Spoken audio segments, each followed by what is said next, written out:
నాగోబా మహాజాతరకు అంకురార్పణ జరిగింది. ఈ నెల 28 అర్ధరాత్రి మహాపూజతో వేడుక ప్రారంభం కానుంది. నిలవంక కనిపించడంతో తొలి ఘట్టంగా 7 రోజుల పాటు ప్రచార రథం మొదలైంది. జాతర ఏర్పాట్లపై ఇప్పటికే అధికారులు సమీక్ష జరిపారు.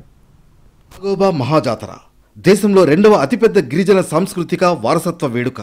నడిపించే నాగోబా జ్యోతి కేవలం మేస్త్రం వంశీయులకే కాదు, యావత్ ఆదివాసీలకు ఆరాధ్య దైవం. ప్రస్తుతం కేస్లాపూర్లోని మురాడి వద్ద పూజలు చేసి అంకురార్పణ చేశారు. అనంతరం ఎడ్లబండితో ప్రచారం మొదలైంది. నెలవంక కనిపించడంతో తొలిఘట్టంగా 7 రోజుల పాటు ప్రచార రథం తిరిగి ఈ నెల 9న తిరిగి కేస్లాపూర్కు చేరుకుంటుంది. 10వ తేదీన పవిత్ర గంగాజలాన్ని సేకరించేందుకు పాదయాత్ర ప్రారంభమవుతుంది. 15 రోజుల పాటు కాలినడకన వెళ్లి గోదావరి పవిత్ర జలాలు తీసుకొచ్చి నాగోబాకు అభిషేకం చేస్తారు. 28వ తేదీన మహాపూజతో జాతర ప్రారంభమవుతుంది. మహాపూజ కంటే ముందు మేస్రం వంశ ఆడపడుచులు, అల్లుళ్ళు పుట్ట తయారు చేస్తారు.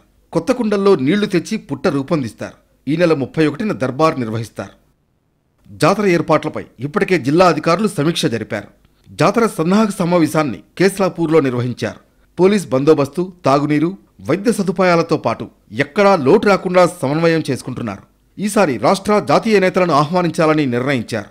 జాతర పూర్తయ్యే వరకు కేస్లాపూర్ చుట్టుపక్కల 5 కిలోమీటర్ల పరిధిలో మద్యం విక్రయాలు నిషేధించనున్నారు.